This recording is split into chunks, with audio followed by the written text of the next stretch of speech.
I'm so excited to be here in DC and to be with all of you. I remember when Public Eye started in DC 20 years ago. And I remember the message about DC was always, because we had offices in places like Chicago and Milwaukee and some others that had networks of foundations and philanthropies, that DC didn't really have a strong philanthropic community. And today, I know from our work in this community, I know from looking around this room and from many friends and colleagues in this audience, that DC really does. And I think it's amazing how you all have come together and really built a great culture of philanthropy in this region, which is wonderful, and really in the region. And so I also want to start by just thanking Lynn for introducing. I want to thank Tamara for inviting me here today, and also just all the sponsors who've made this event possible. What I'd like to start doing today,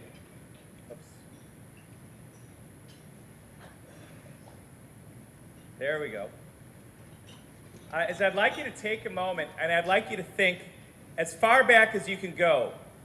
When was the first time in your life that you stepped up on a cause, on an issue, or on behalf of someone you cared about?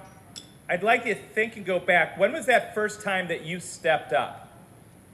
And I'd like you to take a moment and tell that story to someone you're sitting next to.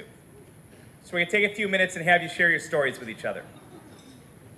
There's a microphone in the middle of the room, or you can come up here. If there's someone who'd be willing to tell your story of how you stepped up the first time. So when I was 10 years old and it was very cold outside and girls were not allowed to wear pants to school, a little group of us marched to the principal's office with pants under our dresses, and ultimately we were allowed to wear pants under our dresses in the winter. Excellent. That might be a hard one to beat. Who's got another story? Let's take one more. I see someone get, of course, the guy in the bow tie. I feel it. I feel it. Jeffrey Slavin is coaching from our table. So my name's Ronnie Galvin, I'm with Impact, and you have to promise not to hold this against me, this first part. So I'm a graduate of the Citadel Military College of South Carolina. I didn't know what I was getting into, and I did not. And I was on the football team, and it just so happened that every time we scored a touchdown, hopefully I'm not offending anybody too bad here, but we were offended. Every time we scored a touchdown, the band struck up Dixie and they waved the Confederate flag. Yeah, y'all feeling it? And so we said to the head of the commandant of cadets and to the athletic director, we know we got a lot of alums here, they bring a lot of money, so on and so forth, so guess what? We're gonna stop scoring touchdowns. You know the rest of the story. Thank you.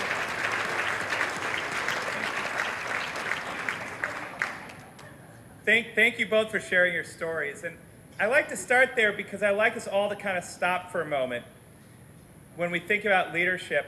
And the way that I look at leadership, it's a muscle like any other muscle. Whoops. And that first time, I've got an air thing blowing here. The first time that you step up, the first time you use it is when you start developing it. And like any other muscle, it gets stronger and stronger with practice and work. But everyone has it. And that first time we step up, whether it's for pants, or whether it's to change the band's song, a racist song, whatever it is, that first time we step up is when we start building that muscle. And we all have it. And what I'd like to do today is talk about some stories and examples of kind of how we build that leadership and how as organizations and leaders we can create a culture that really builds and develops others' leadership.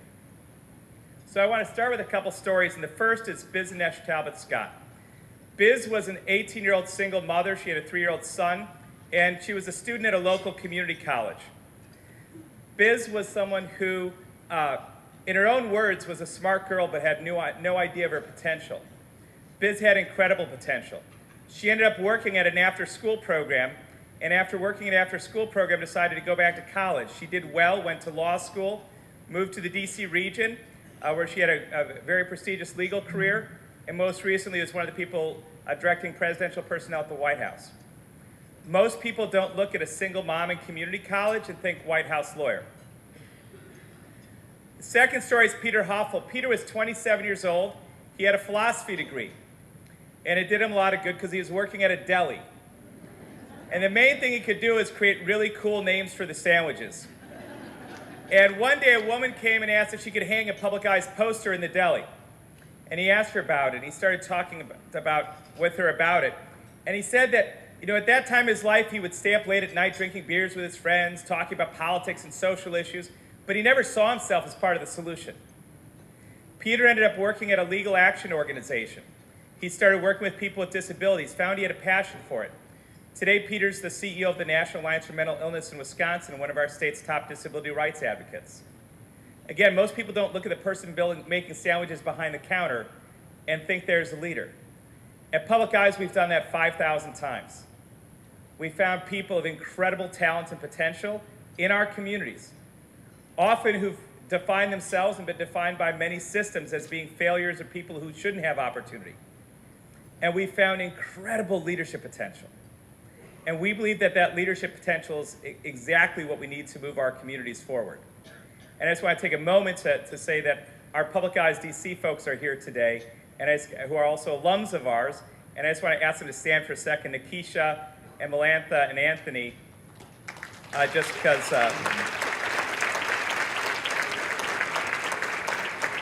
they're both graduates as well as leaders of this program locally who are doing the same work. And so the reason why I'm so passionate about this is that's me. I was someone who, in my teens, struggled with addiction and depression. I was institutionalized when I was 16. I was living on the streets when I was 19. And no one would have looked at me at that point and thought I would wear bow ties and give speeches. I was someone who was a product of social services. And the reality is that I was helped by a lot of those, but I was helped by a lot of people as well who believed in me, who saw potential in me I didn't know I had, and opened doors for me I frankly didn't deserve. And it was because of that as my life started to come together, and I learned about Public Eyes, the opportunity to help others became a drive for my life. But also recognizing that as I was a non-traditional leader and took a non-traditional leadership path, that I've devoted my work to trying to find those people, those other people who for whatever reason got off track or may have not been connected to the right systems or opportunities, but have incredible potential to create change. And that's the work that I want to talk about today. Today we're in an era of austerity. We're in an era when we're trying to figure out how to have the best impact most efficiently for the least cost. Everyone's talking about social innovation, collective impact. A lot of people are talking about community building again. How do we invest at the neighborhood level? But the reality is, no matter what strategies we employ to have impact, the fourth piece of the puzzle is leadership. And as we think about new systems for impact or new ways of achieving impact, we have to rethink our notions of what kind of leadership is needed. Because as Peter Drucker said, culture eats strategy for breakfast. And you can have all the impact strategies you want, but if you do collective impact and you haven't built collaborative leadership styles among leaders, it's not going to work. If you do social innovation, you don't have great feedback loops, it's not going to work. If you do community building and you have organizations that don't see the assets at every level of a neighborhood, it's not going to work. And so to achieve new levels of impact and new kinds of impact, we need new kinds of leadership. We believe that leadership has three definitions. The first is that it's an action everyone can take, not a position that few people can hold. When we shift our thinking from the noun to the verb, we open up the possibilities for who can lead and be seen as leaders. And it opens up the possibility for everyone to play a role in the way they can step up. The second part of the definition is a core work of leadership. Leaders accept responsibility. Leaders are willing to do what it takes, to learn what they have to learn, to engage whoever they have to achieve their goals with others. Leadership in its essence is about taking responsibility. And the third part, which I would argue is the secret sauce, and what I'm going to talk about mostly today, is it's about values. That the way we lead is as important as what we're leading for. So I want to take a few minutes on each of these ideas. And I want to start with this idea of leadership as an action everyone can do, and make the point that social change has always been the result of the leadership of the many. Yet in our history, we often hear these heroic stories.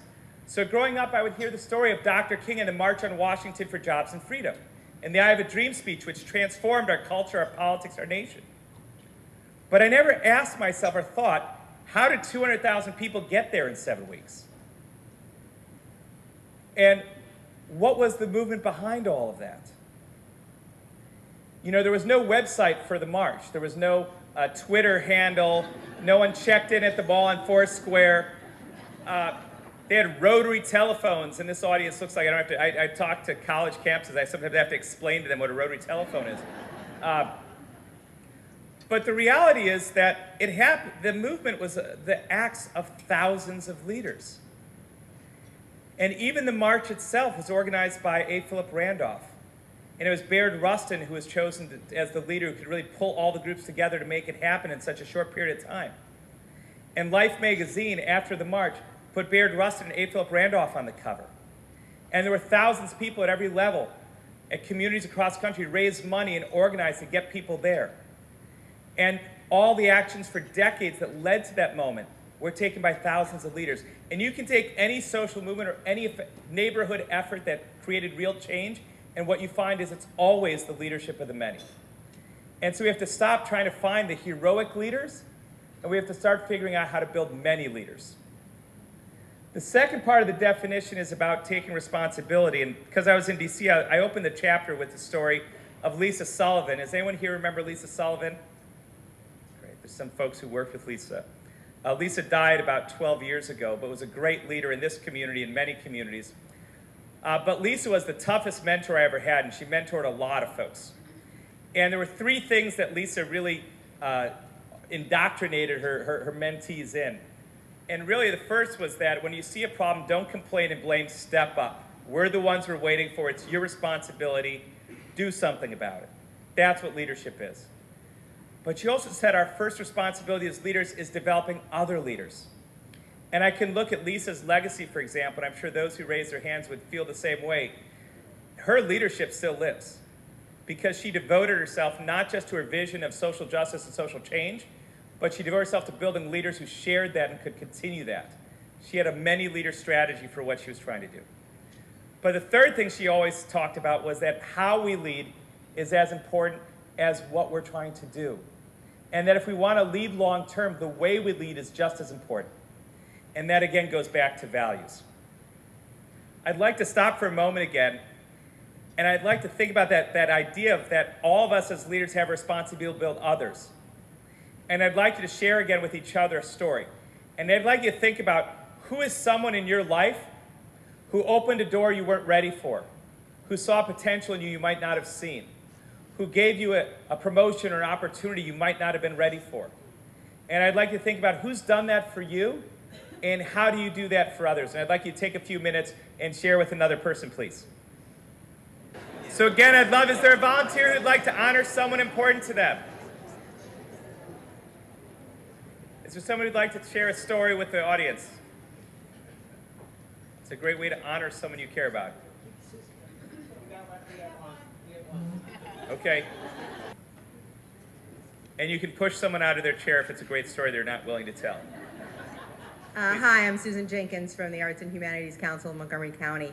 When I was a single mom in my very early 20s, I moved from Ohio to Minnesota to be with my boyfriend, who is now my husband. And I took a job there thinking that everything would be okay, and packed up my stuff and put it in, had it put in a truck, and the truck moved it, and my daughter and I, and a waterbed folded up in the backseat of my car, and Barbie and Ken, we drove to Minnesota.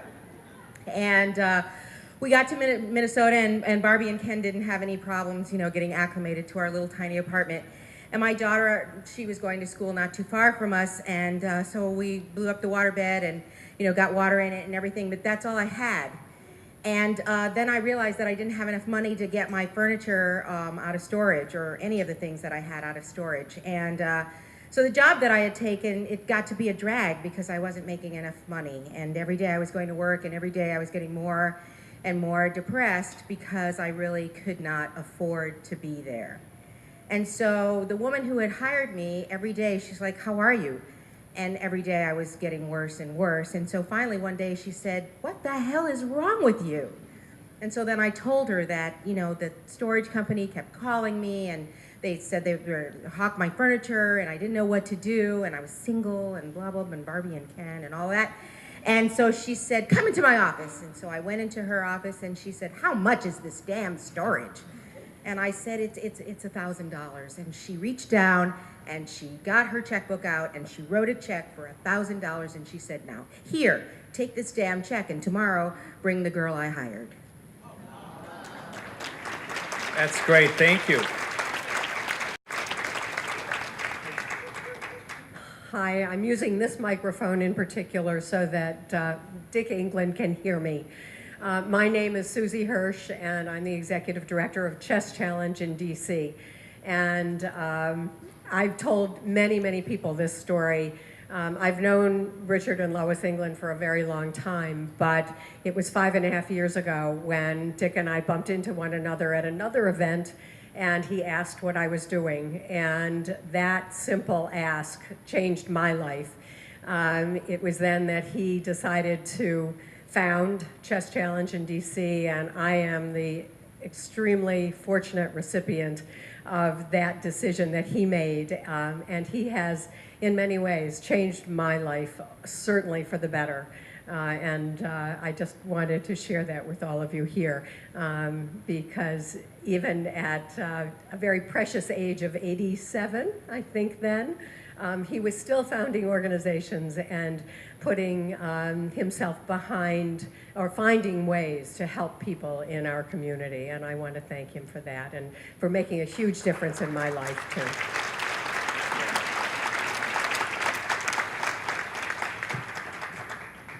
So thank you all, and thank you for sharing your stories with each other as well. So again, I think that as leaders, we have to remember that people have created opportunity for us, and that as leaders, we have to take risks, and we have to create opportunities for others as well. The third part of the definition is about values. And are there any U.S. Army vets here? Yeah, U.S. Army vets. Well, the Army Leadership Manual, I can make it up if I want now. So, but no, the Army Leadership Manual is called Be, Know, Do, and I love this construct of leadership. Because basically what it says is that first I have to understand, who am I as a leader? What's my mission? What are my values? What's my group's mission? How do I work with other people? What are my strengths and challenges? And I have to master understanding that before I gain the knowledge and skills to achieve that mission. What I would argue is that most leadership development on campuses and communities is focused on knowledge and skills, and we don't focus on the be. Yet in reality, that's where the leadership challenge is. When we think about why are we cynical about leaders, or why don't we get along with other leaders, it's because people don't listen, or they're not inclusive, or they don't collaborate well, or they're not interested in other ideas, or they dominate discussions, or they don't practice what they preach or fulfill their promises. It's all about values. And yet we don't create a lot of spaces to talk about values when we talk about leadership. Yet I would argue it really is the secret sauce. It's the most important aspect. Yet we don't do enough to really build leadership values and talk about leadership values. We focus on the job, not on the practice. And so I'd like to offer what we think are 5 values that leaders today need to be able to lead communities effectively, especially in an era when we're looking at new ways of impact. The first is about recognizing and mobilizing all the community's assets. And I tell the story of Steve Ramos, because Steve, who was a high school dropout, and then, as he said, went back to get his good enough degree, went back to his neighborhood of Washington Heights in New York, and worked at a youth organization. And next door there was a church that had a food pantry. And the food pantry was closing because they didn't have enough volunteers. And Steve had the idea, what if the kids from the youth center took over the food pantry? And these kids, most of them poor themselves, took over the church's food pantry. And in the first 2 years alone, collected and distributed over 60 tons of food to the people in Washington Heights. Steve went on to get his undergraduate and master's degrees, and now he's CEO of the agency. And I think that what Steve does, and what I think that we have to do as leaders today in our communities, is we have to understand the answer to the proverbial water bottle. I don't use a glass because it always slides off the podium, but the proverbial water bottle. And the age-old question, is it half empty or half full, as Lynn talked about. And at Public Galleries, we've been rigorously studying this for 2 decades. We've done randomized control groups, everything else. But what we found at the end of all this research is we've decided what the right answer is. And the right answer is yes. The right answer is yes. It is half empty and half full. And this bottle is like every one of you, it's like me, and it's like all the people in the communities we serve. Every single one of us have gifts and talents that make us great family members, great friends, great workers, great leaders. But all of us also have emptiness. Every single one of us. And none of us wants investigative journalists talking to former lovers, children, partners, employees. We all have it. Yet service in communities is often about people who define themselves as full, going into communities they define as empty, to serve people who are only defined by their emptiness with the notion that their job is to fill them up. And we would argue that at best is arrogant and at worst is oppressive. We think that leaders have to be able to see the fullness even when they're staring into someone's or a community's emptiness. That as leaders, our job is to find the fullness and not allow us to define people by the worst thing they've done, by the biggest mistake they've made, by the stupidest thing they've said. As leaders, we have to be forgiving. We have to be the folks who can see the fullness and bring people to work together effectively. And to do that, we have to see those assets. And we have to learn that our job is to do work with communities, not to communities or for communities. The second value is diversity and inclusion. And I tell the story of Susan Edwards because she said something that struck me one day. Our allies at the end of our AmeriCorps program have to do a presentation of learning where they, before an audience of their peers and other community leaders, explain how they're practicing these 5 values and how they'll use them in the future. And they get a question by the audience. And Susan's supervisor, who is a well-known baby boomer leader in her community, said, "Susan, what does my generation of leaders need to learn that you got from Public Allies?" And Susan didn't hesitate. She said, "You know, for your generation, diversity is an ideal. It's something you believe in. We learned it's an action. It's something you do." She said, "You walk into a room that's not diverse and you feel bad about it. We walk into a room that's not diverse and we own it." And I thought that was so profound because I think we talk a lot about diversity and inclusion in our culture, but we don't talk about what it really means to do it.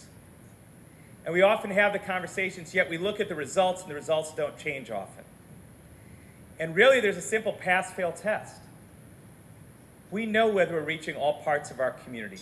We know whether we're listening to all the different voices. We know if people are fully committed and feeling connected to the work we're doing. And as leaders in increasingly diverse communities, increasingly diverse society, it is not about putting it on our annual report cover. It's about making, or our values that we have on page 3, it's about ensuring that the photos of the leadership in the back of the annual report match the photos on the front. It's about making sure that we're creating space for everyone in the community who needs to be engaged in our work to feel that they have a seat at our table and be listened, valued, and understood. The third value is collaboration. And I tell the story of Kalila Slater-Harrington, who just moved to the region. I hope you'll get to work with her. Kalila worked at the Strive Together partnership in Cincinnati, which has gotten a lot of attention in recent years. And she led their student success networks that brought all these organizations together to work together. And when I spoke to Kalila for the book, she told me the stories of those partnerships. And I think a lot of times we think collaboration is just bringing organizations together. But she said it was about building trust. And it took a lot of time and a lot of process. And no one likes time and process. But she said that those teams that put that in got better results than those who tried to run into the work. And the reality about collaboration is it starts with ourselves. and understanding our leadership styles, understanding our fullness and emptiness. Because it's understanding that we don't have the whole package is why we need others. When we recognize our leadership style, we might be more visionary, we might be more analytical, or we might be someone who's great at building community among folks, or we might be someone who's great at mobilizing people to action. Those are different styles. And ideally, a team should have all of that. But when we bring that together, we're going to have conflict. And the question is, have we built enough trust where that conflict can be constructive? Or have we not built trust in which that conflict can only be destructive? And I would argue as leaders, our fundamental task is to create a culture of leadership where everyone can step up and where you can create enough trust that people can have the hard, difficult conversations that are needed to get the best answers. The fourth value is continuous learning. And I had the experience about 7 years ago. I'm sure many of you know of Echoing Green, which is a fund that invests in social entrepreneurs around the world to start new organizations. And they asked me to come and talk to them about how I built Public Allies. And I started writing that speech, and then I realized it was absolutely useless. So I created a different presentation called The Worst Practices of Social Entrepreneurship. And I cataloged the 10 biggest failures and mistakes we made in our first 10 years. Because I thought if I'm talking to young people about to start an organization, they're going to learn a lot more from that than they are me pontificating about all the cool ways we did things. And so, but the first slide of the presentation was called Things I Suck At. And the reason was because I established that the biggest mistake I made as a social entrepreneur was believing that I had to know it all, I had to be able to do it all, and I had to prove I could handle it all. But before I shared this presentation publicly and went out, because I did it several times, about Public Allies' biggest mistakes and failures, not a popular thing, I thought I should share it with the staff. And so I presented to the staff, and all of a sudden I'm kind of terrified because I get to the slide, Things I Suck At. And it's a slide, and on the list it has things like interpersonal conflict, personnel management, patience with process, administrative paperwork, being punctual, small talk, active listening, trusting my instincts, delegating responsibility, making unpopular decisions, things like that. I'm sure none of you have those problems. So then something happens. And I'm terrified because this list is up there in front of the people who work for me. And then they all start nodding. And I'm telling you, leaders, your emptiness is not a secret. Everybody knows. And you as a leader have two choices. You can own it, in which you create an opportunity to improve and for people to talk about it with you, or you don't own it and they're going to talk about it without you. And we all do that. And so all of us, none of us has the whole package. That's why we need to be inclusive. That's why we need to be collaborative. That's why we need to be able to find that fullness. But to do that, we have to have the humility and open ourselves to feedback and open those channels of communication that allow us to own what we're not good at and create space, because as leaders, we don't have to be able to do it all. And the fifth value is integrity. And I share the story of Leif Ellsbo because Leif was someone I met when he sold me a pair of shoes and saw my Public Allies button. And Leif went to work as a public ally in a neighborhood where the neighborhood association, in the 3 months before he had started, had 2 neighborhood meetings end in fistfights among residents. It was going through a lot of challenges in the neighborhood, a lot of it generational, and it was a tough neighborhood. And this guy goes in the community with this name that sounds like it's from the Jetsons. And it's like this Nordic name, Leif Ellsmo. And I watched him, because I happened to be on the board of this neighborhood group, build relationships with people like no one I'd ever seen. And I saw him earn the trust of residents who couldn't trust each other or the organization. And I've watched him for 18 years since, in 3 different roles, build unbelievable relationships in communities. And the reason I believe he's been able to do that is because the sense of integrity he brings to his leadership. His B is solid as a rock. No one looks at him as a white knight coming down from the Jetsons to save them. No one questions his motivations. And people often define him as earnest. And he's a great listener. He fulfills his promises. He's engages other people and makes sure that they get the chance to lead. And what he does is he holds himself fundamentally accountable to the people he works with and accountable to the people he serves. And he remains true to himself, and he has the courage of his convictions, and he's someone who's been known to say the tough things no one wants to say, but he's earned the trust to do that. And I think that's what leaders have to do to uphold integrity. And so I'd like to close, having gone over those values, with a quote from our First Lady. Michelle Obama worked with me at Public Eyes for many years.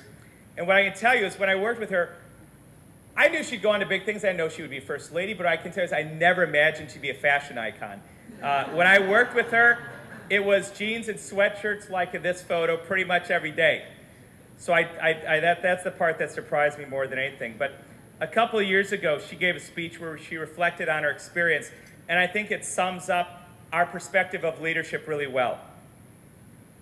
Imagine me a lot taller and smarter and better looking and stuff. And a woman, African American. I'll do my best. We all have skills and talents that make us good friends, family members, workers, and leaders, and we also have needs and shortcomings that come along with those strengths.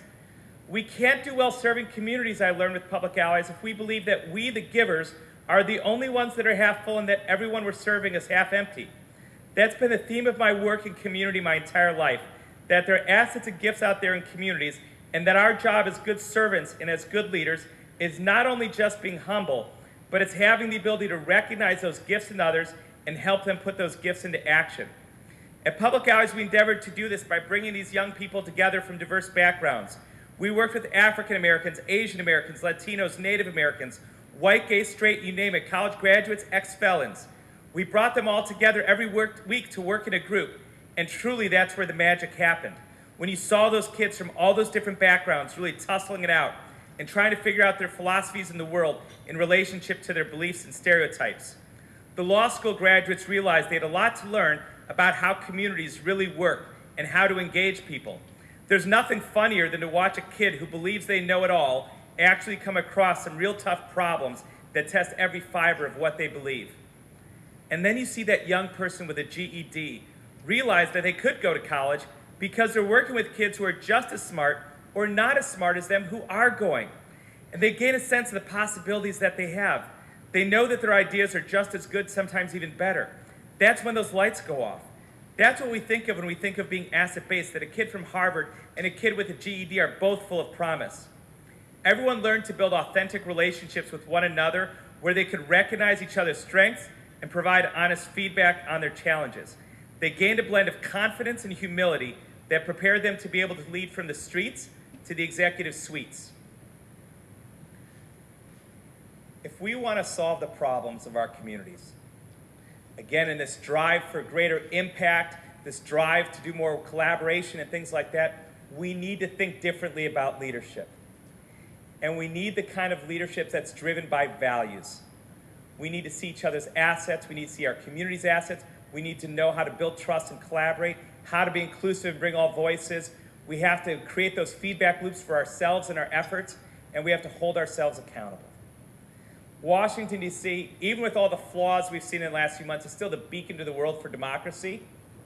And I think you all have the opportunity as the philanthropists in this region to help D.C. be a beacon for how we solve problems. Because I think if Washington, D.C. could be the city that leads the way for the nation and is no longer the place in which people see Washington and D.C. as separate things or see the problems as intractable, with the government all around it and leaders thinking about these issues but not solving them, you have the chance to make it a beacon for how we solve problems. And I know a lot of the work a lot of you are doing are moving that direction. And so I congratulate you, and I encourage you to continue the work you're doing. And I want to thank you all for coming here today and hope that this message and this work is helpful to you.